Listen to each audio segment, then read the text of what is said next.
Hello, my friend, and welcome to Wisdom Trek. I am Guthrie Chamberlain, your guide to wisdom and creating a living legacy.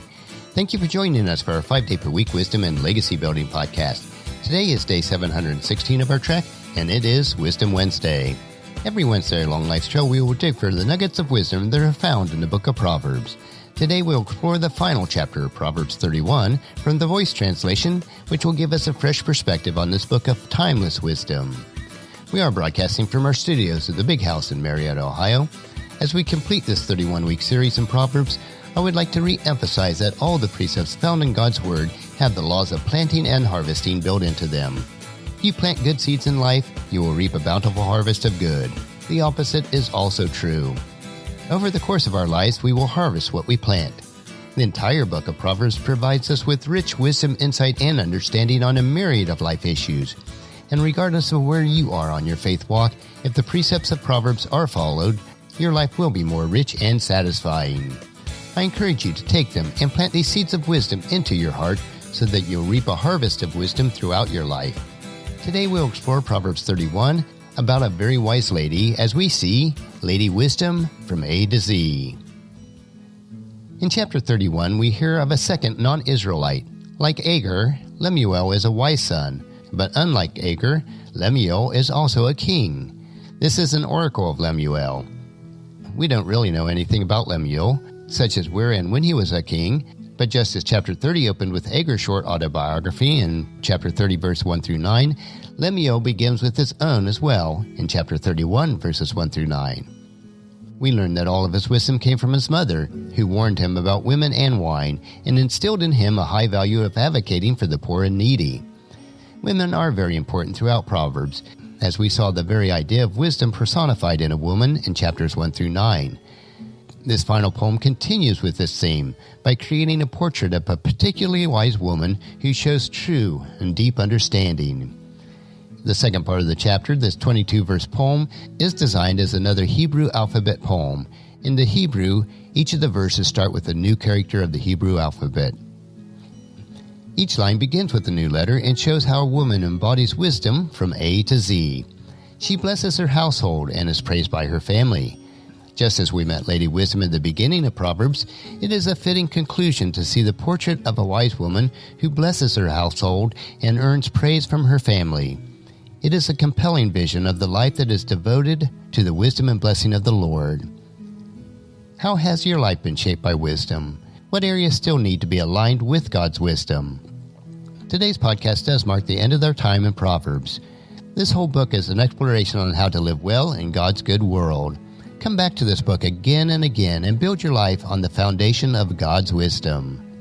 So listen intently today as I read Proverbs chapter 31. These are the words of King Lemuel, an oracle of wisdom handed down to him by his mother.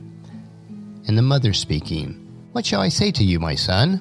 What wisdom can I impart, child of my womb? What insight can I share, son of my vows? Do not waste your strength on women, or invest yourself in women who would destroy even kings. Take care, my son, O Lemuel. Kings should not drink too much wine, or rulers should not crave strong drink. For if they do, they will become drunk and forget the decrees they just made, and alter the course of justice for all the poor and afflicted. Rather, give liquor to the one who is dying, and offer wine to those struggling with life's harsh realities. Let such a one drink and forget what he is missing. Then perhaps he won't remember his sorrows anymore. Speak out on behalf of those who have no voice, and defend all those who have been passed over. Open your mouth, judge fairly, and stand up for the rights of the afflicted and the poor. Who can find a truly excellent woman? One who is superior in all that she is and all that she does. Her worth far exceeds that of rubies and expensive jewelry. She inspires trust, and her husband's heart is safe with her, and because of her, he has every good thing. Every day of her life she does what is best for him, never anything harmful or hurtful. Delight attends her work and guides her fingers as she selects the finest wool and flax for spinning. She moves through the market like a merchant ship that docks here and there in distant ports, and finally arriving home with food she has carried from afar. She rises from bed early in the still of the night, carefully preparing food for her family and providing a portion to her servants. She has a plan. She considers some land and buys it. Then with her earning, she plants a vineyard.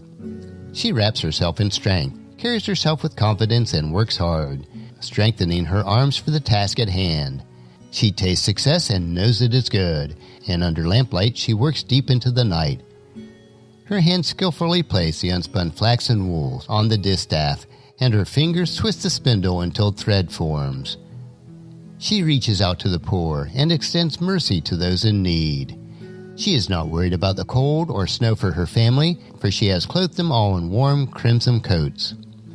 She makes her own bed linens and clothes herself in purple and fine cloth. Everyone recognizes her husband in the public square, and no one fails to respect him as he takes his place of leadership in the community.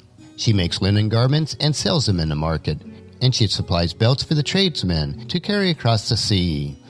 Clothed with strength and dignity, with nothing to fear, she smiles when she thinks about her future. She conducts her conversation with wisdom, and the teaching of kindness is ever her concern. She directs the activities of her household and never does indulge in laziness. Her children rise up and bless her. Her husband, too, joins her in praise, saying, "There are some, indeed many, women who do well in every way, but of all of them only you are truly excellent." Charm is deceptive and physical beauty will not last, but a woman who reveres the eternal should be praised above all others. Celebrate all that she has achieved. Let all of her accomplishments publicly praise her. That will conclude our exploration of the entire book of Proverbs. The woman wisdom provides us with an example that all of us can follow regardless of our gender. As we complete the book of Proverbs, we need to strive to be complete in our lives and in our wisdom. Next week, we will begin a new series on Wisdom Wednesday as we explore biblical worldviews of some of the hot topics that are prevalent today. If you have any topics that you would like us to discuss, please email them to guthrie@wisdom-trek.com. Tomorrow we will continue with our 3-minute wisdom nugget that will provide us with a bit of wisdom that, if followed, will allow you to grow healthier, wealthier, and wiser each day.